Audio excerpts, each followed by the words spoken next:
بسم الله الرحمن الرحيم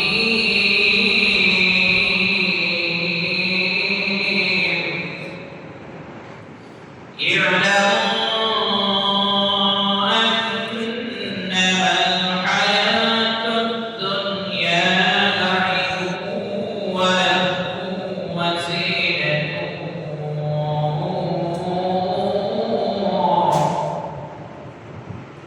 وزينة وتفاخر بينكم وتكاثر في الأموال والأولاد كمثل غيث أعجب الكفار نباته ثم يهيج فتراه مصفرا ثم يكون حطاما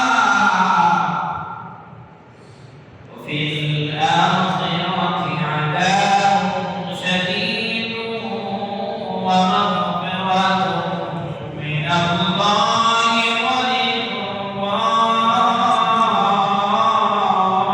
ورضوان وما الحياة الدنيا إلا متاع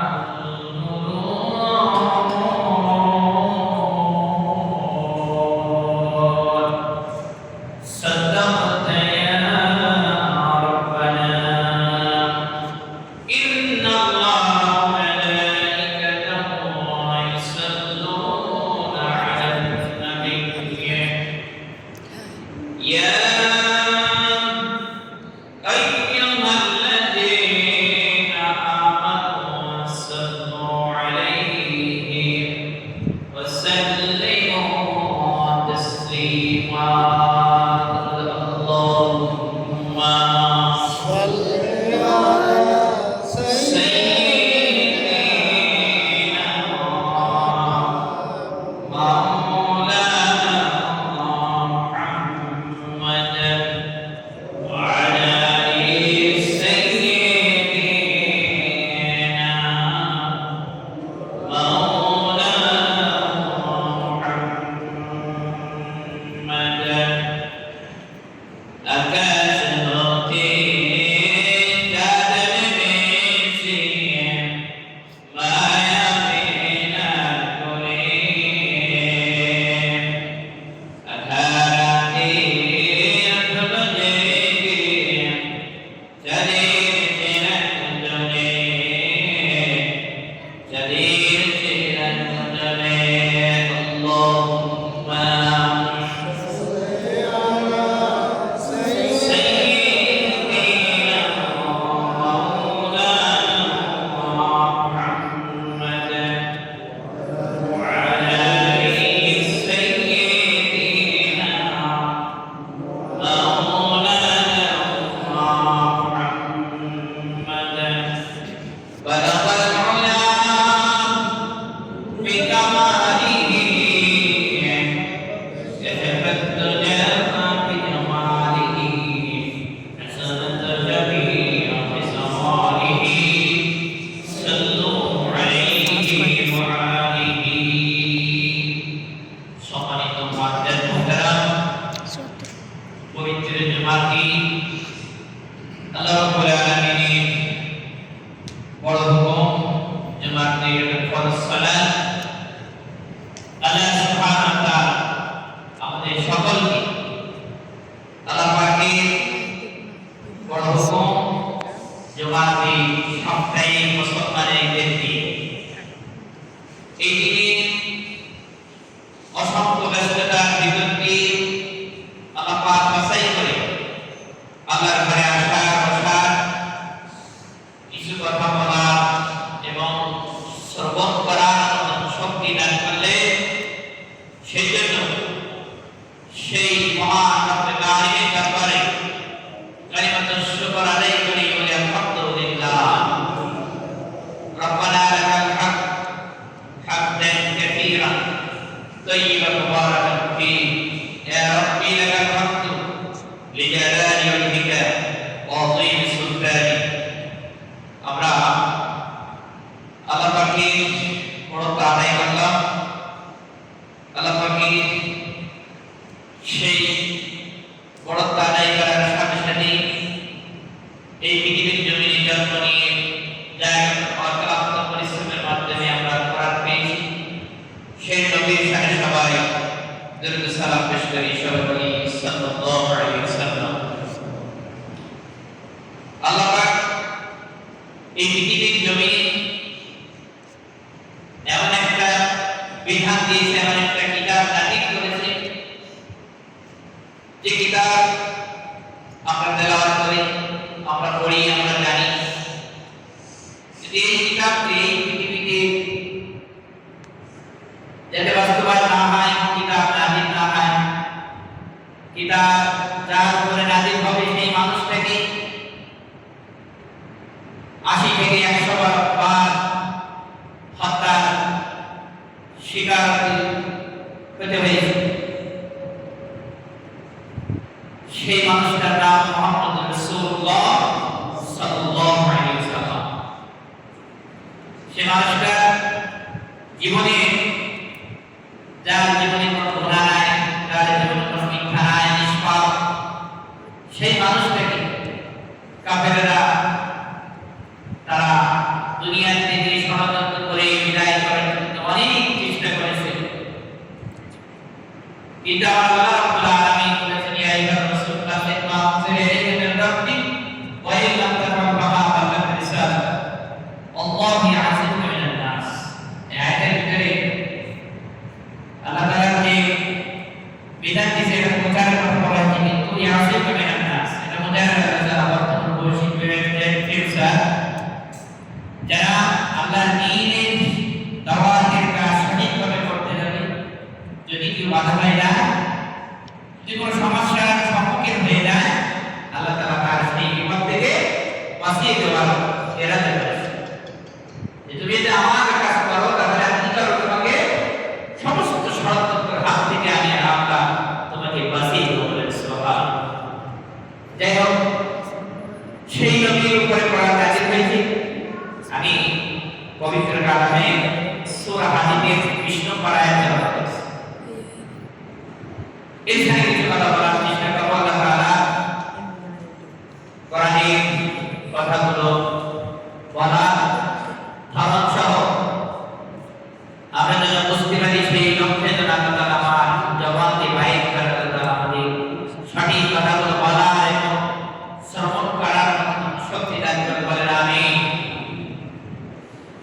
আল্লাহ রাব্বুল আলামিন বলেন, ই'লামু আন্নামাল হায়াতুদ দুনিয়া লা'iবুন ওয়া লাহু ওয়া জিনাতুন ওয়া তাফাখুরun বাইনাকুম ওয়া তাকাসুরun ফিল আমওয়ালি ওয়াল আওলাদ। আল্লাহ রাব্বুল আলামিন এখানে কত সুন্দরভাবে আল্লাহ তাআলা বলেন যে পৃথিবীর মানুষেরা তোমরা জেনে রাখো, পৃথিবীর জীবনটা একটা পার্থিব জীবন, ক্রিয়া কৌতুকের জীবন, ধোঁকার জায়গা। কারণ এই পৃথিবীর যে চাকচিক্য আর নিয়ামত যা কিছু দেখতেছি, সম্পদ দেখতেছি, সন্তানাদি দেখতেছি, এগুলো সব একটা মিথ্যা এবং ধোঁকার বিষয়। কারণ আল্লাহ তাআলা বলতেছেন, পৃথিবীর জমিনে একমাত্র আল্লাহ তাআলা সবচেয়ে বড় নিয়ামত হলো আল্লাহ তাআলা আল্লাহর বান্দাকে ক্ষমা করে দেওয়া। সবচেয়ে বড় নিয়ামত কি? আল্লাহ তাআলা আল্লাহর বান্দাকে কি ক্ষমা করে। আল্লাহর বান্দাকে যদি আল্লাহ ক্ষমা না করে, তাহলে কোন বান্দা আল্লাহর জান্নাত যেতে পারবে? বলেন, হিসাব দিয়ে আপনি জান্নাত যেতে পারবেন? পারবেন? বলেন পারবেন। এজন্য আল্লাহ তাআলা বলতেছে যে পৃথিবীর জীবনে যত না নিয়ামত আমরা যা কিছু দেখতেছি, এর ভিতরে সবচেয়ে বড় নিয়ামত হলো আল্লাহ তাআলা বান্দাকে ক্ষমা করে দেওয়া সবচেয়ে বড় নিয়ামত। এটা হলো আপনাকে আমাকে শিক্ষার বিষয়। কারণ দেখেন, এই পৃথিবীর জমিনে চাকচিক্য আল্লাহ তাআলা এই আয়াতের ভিতরে কৃষিবিদ যারা চাষী তাদের কথা রাখা হবে।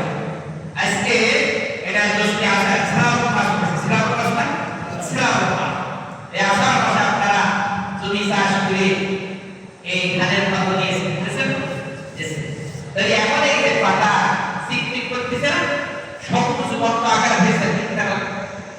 আল্লাহ তাআলা এখানে বোঝাচ্ছে যে তোমাদের ধন সম্পদ সম্পত্তি এরা কি করে প্রাকৃতিক দাবিদের প্রতিযোগিতায় তোমরা যে ব্যতিব্যস্ত হয়ে রয়েছো, উপমা দিয়েছে যে এই জমিনে তোমরা যে শস্য দানা দিচ্ছ, বীজ রোপণ করতেছো, বীজ রোপণ করার পরে বীজটা তুমি কি করতেছো, একটা পানি ক্ষয় করতেছে, পানির উপরে তুমি বীজ ছেড়ে দিলে ওই বীজটা মাটির ভিতরে চলতে চলতে যে মাটির ভিতরে ঢাকনা পড়ে গেছে, আবদ্ধ হয়ে গেছে, মাটির তলে চলে গেছে, গেছে না?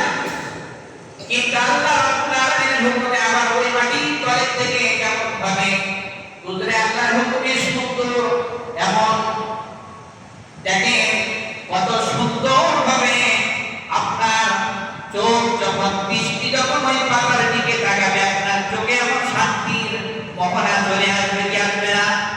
আনন্দ আসবে না? বলেন শপথ করতে এই পাতা যখন আপনি দেখবে, তখন আপনার মনে কি হবে? আনন্দ আসবে, মনের ভিতরে আনন্দ ভক্তি বরাবরই পারবে। দেখেন এই কোলার ভিতরে কত সুন্দর পাতা দেশে আমরা কি আপনি আমরা বরাবর করি না? আল্লাহ তাআলা এখানে ঠিক সেভাবে বলতেছে। এরপর আল্লাহ বলতেছে আমওয়াল ওয়াল আওলাদি কামাসিল বাইতআত ওয়াল ফানাবাত ওয়াল ফুমাহিন ফাতারা মুসফাররান সুম্মা ইয়াকুনু হুতামা। এই হুতামা শব্দটা দিয়েছে কারণ কি? দেখেন হুতামার একটা নাম আছে, জাহান্নামের একটা নাম হুতামা। এই হুতামা এমন এখানে 50টার মতো অর্থ এসেছে, তার ভিতরে একটা দিন দেখেন এই হুতামা এমন একটা হুতামা হবে যে এই হুতামার ভিতরে যারা একবার প্রবেশ করবে তাদের কেমন শাস্তি হবে। দেখেন দুনিয়ার ব্যক্তিদের যে আগুন যদি আপনার হাতে লাগে, ওখানে আপনার চলবে, ওখানে কি যন্ত্রণা হবে, জ্বলবে। কিন্তু আল্লাহ রাব্বুল আলামিন বলতেছেন যে হুতামার শব্দটা দিয়েছে, যে হুতামার ভিতরে এই যে হুতামার ভিতরে একবার যখন জ্বলবে, একবার যখন ভিতরে প্রবেশ করবে, হুতামার আগুন যখন আপনার আঙ্গুলের মাথায় যদি লাগে, সাথে সাথে আপনার কলিজা পর্যন্ত পুড়ে ছারখার, আপনার কলিজা পুড়ে যাবে। দুনিয়ার যে আগুন যদি আপনার আঙ্গুলে লাগে ওখানে জ্বলবে, কিন্তু কলিজা পুড়ে ছাই হবে না। কিন্তু এই হুতামা কি বলা হয়েছে? হুতামার ভিতরে হুতামার আগুন যখন একজন মানুষের যেখানে স্পষ্ট করবে, সাথে সাথে তার কলিজা পর্যন্ত পুড়ে ছারখার হবে, এত আযাব। এই জন্য হুতামাকে একটা ইবাদত বলা হয়েছে। আপনার চোখে আপনি নীলবর্ণ সবুজ বর্ণের পাতা দেখতেছেন, কিন্তু আল্লাহ তাআলা এখানে হুতামা দিয়েছি, হুতামা শব্দ দিয়েছি কুফারা নাবাতু সুম্মা ইয়াহিজু ফাতারা মুসফাররান সুম্মা ইয়াকুনু হুতামা। কিছুদিন পরে আবার আল্লাহর হুকুমে ওই শুকনা বীজ থেকে যেমন ভাবে উজ্জীবিত হয়ে আপনার পাতা দিকে এমন সবুজ বর্ণ হয়েছে, নীল বর্ণ হয়েছে, কিন্তু কিছুদিন পরে দেখা গেল আবার ওইগুলো এমন শুকনা, এমন ঝাড় টুকরায় পরিণত হয়েছে, আস্তে আস্তে করে শুকায় যাচ্ছে, সব কিছু শুকায় চেটে মেরে যাচ্ছে, হাড়ের মতো হয়ে যাচ্ছে, এমন ভাবে ঝাড় টুকরায় পরিণত হয়ে যাচ্ছে। এই জন্য আমার আল্লাহ রাব্বুল আলামিন এখানে আপনাকে আমাকে শিক্ষা করে বিষয় করেছে, দুনিয়ার যা চাকচিক্য সম্পদের দেখতেছ, সন্তানের দেখতেছ, যত যা চাকচিক্য দেখতেছ, এই দিকে তোমরা অহংকারী করো, বিমান করো, হিংসা করো, এটা তোমাদের এরকম ঠাকুরার মতো এরকম অবস্থায় হয়ে যাবে, ঠাকুর প্রতিরোধ হয়ে যাবে। আসলে বাস্তব এগুলো যদি ভাবি তাহলে আসলে কোরআনের কথা আর এই প্র্যাকটিক্যাল যে জিনিসগুলো, এগুলো আল্লাহ তার উপমা দিয়েছে, এভাবে কি করেছে, তোমাদের কি করেছে, উপমা দিয়ে বোঝাচ্ছে এবং তোমাদের জিন্দেগির অবস্থা ঠিক এই হবে। আপনার আমার জিন্দেগির অবস্থা কি হবে? একদিন এই অবস্থা হবে। আজকে চাকচিক্য দিতে অনেক আনন্দিত হচ্ছি, কিন্তু এই অহংকার, এই হিংসা বিদ্বেষ আপনার একদিন ওই খ্যাতটা ওইভাবে পরিণত হয়ে যাবে। এরপরে আবার উপমা দিয়েছে, খ্যাতটা উপস্থিত জ্বালিয়ে দেওয়া হয়, 1 সেকেন্ডের ভিতরে উপরে চলে যাবে। কোথাও যদি একটা খ্যাতটার 1 বস্তা আগুন জ্বালিয়ে দেওয়া হয়, 1 সেকেন্ডের ভিতরে অন্য পাশে আগুন চলে যায় কি যায় না? যায় না? এই জন্য আল্লাহ তাআলা বলতে হোতামা শব্দ দিয়েছে, আপনার গায়ে যখন ওই হোতামার আগুন একবার যখন স্পষ্ট হবে, সাথে সাথে আপনার কলিজা পর্যন্ত করে সারকার হয়ে যাবে। এই জন্য এখানে বোঝানো হয়েছে আপনার অহংকার, হিংসা, বিদ্বেষ সব কিছু আপনার ধূলিসাৎ করে দিতে হবে। আপনার জান্নাতের দিকে আপনাকে অগ্রসর হতে হবে। ওয়াসারিবিনা মাগফিরাতি, আল্লাহর ক্ষমার দিকে আপনাকে দৌড়াতে হবে, ক্ষমার দিকে আপনাকে যাইতে হবে। ইলা মাগফিরাতিন মির রাব্বি ওয়া জান্নাতিন আরদুহাস সামাওয়াতু ওয়াল আরদ।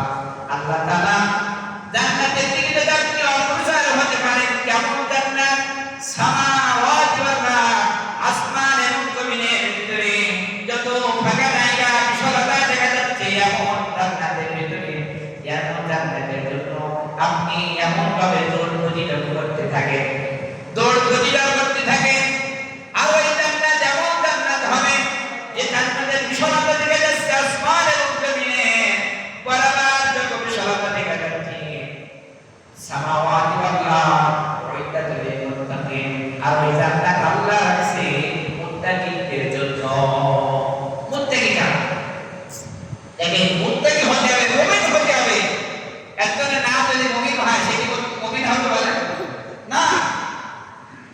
আল্লাহ রাব্বুল আলামিনের হাবিব বিশ্বনবী জনাব মুহাম্মদ রাসূলুল্লাহ সাল্লাল্লাহু আলাইহি ওয়াসাল্লাম হাদিসের ভিতরে জানিয়ে দিয়েছেন, ওই ব্যক্তি মুত্তাকি, ওই ব্যক্তি আল্লাহর জান্নাতের দিকে অগ্রসর হচ্ছে যে ব্যক্তির দ্বারা মানুষ উপকৃত হয়, যে ব্যক্তির কথার দ্বারা, চলার দ্বারা, ফেরার দ্বারা, উঠে বসার দ্বারা, মুআমালাত মাশারার দ্বারা কোন ব্যক্তি যদি কষ্ট না পায়, ওই ব্যক্তি যদি উপকৃত হয়, তাহলে মনে করবে ওই আল্লাহর বান্দা জান্নাতের দিকে, ওই বিশালতার দিকে আমরা অগ্রসর হতে যাচ্ছি।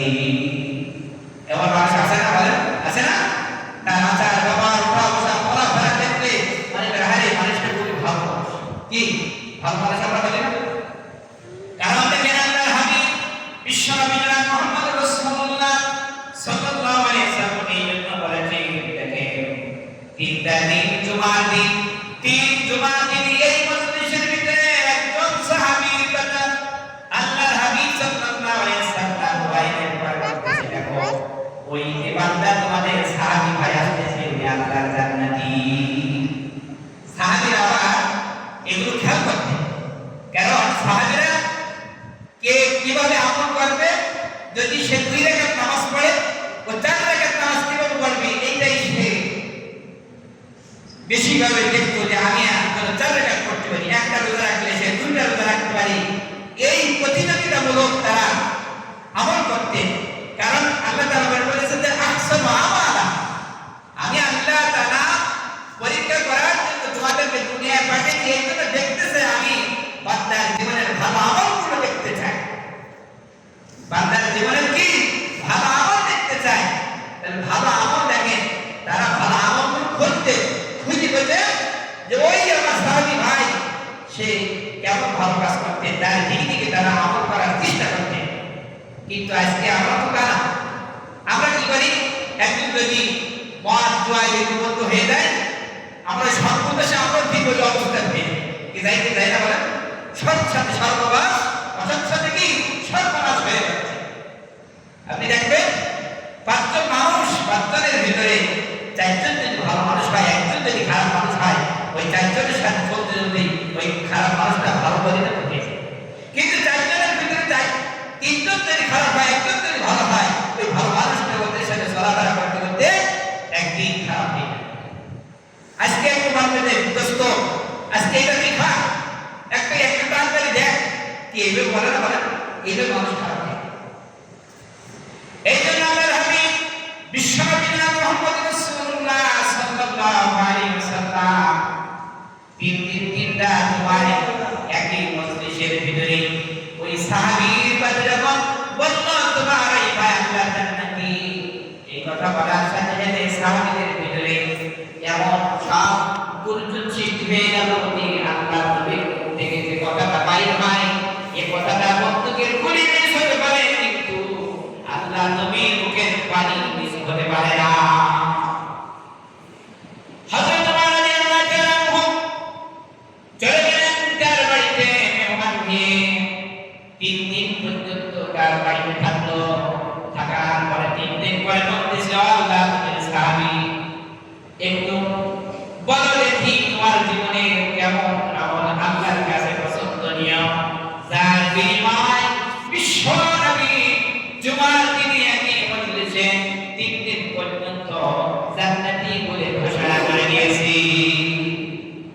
এই কথা সাহাবী যখন